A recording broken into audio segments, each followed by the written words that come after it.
One quiet morning, with the sun soft and the air smelling of wet leaves and fresh earth, an old man took his usual walk through the forest. He moved slowly, leaning on his wooden cane, enjoying the gentle songs of birds and the whisper of the wind through the trees. For him, the forest wasn't just a place, it was a friend that listened without speaking. As he followed a narrow path, something unusual caught his attention. It wasn't the sound of birds or rustling leaves. It was a small, weak cry. Meow, meow. The old man stopped. He looked around carefully and soon discovered the source. Near the roots of a large tree was a small hole.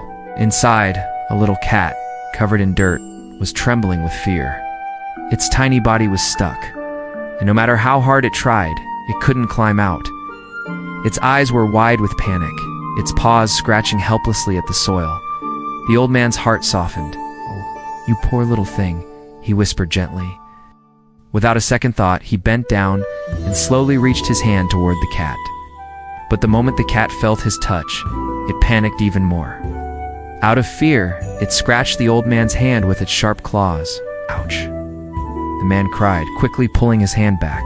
Blood slowly trickled down his skin. For a moment, he closed his eyes and took a deep breath. Anyone else might have walked away. Anyone else might have said, "I tried. That's enough." But the old man looked again at the frightened little cat. It was still trapped, still crying, still helpless. So, despite the pain, he reached out again. Once more, the cat scratched him. And once more, the old man pulled his hand back, wincing. His hand hurt even more now, but his face showed no anger, only concern. Not far away, another man had been watching everything. He shook his head in disbelief and shouted, "For God's sake, stop helping that cat. Can't you see it keeps hurting you? Leave it alone. It'll find its own way out." The old man heard him, but didn't respond. He focused on the cat.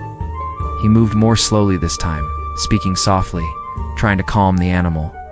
Carefully, patiently, he tried again over and over. Finally, after one last gentle pull, the little cat slipped free from the hole. It jumped onto the ground, stared at the old man for a brief moment, and then ran off into the forest, safe at last. The old man stood up slowly, his hand scratched and bleeding, but his heart was at peace. He then turned to the man who had shouted at him and smiled kindly. "Son," he said calmly, "it is the cat's instinct to scratch and hurt when it is afraid. That is its nature. But it is my nature to love, to care, and to help." The other man fell silent. Realizing the depth of the old man's words,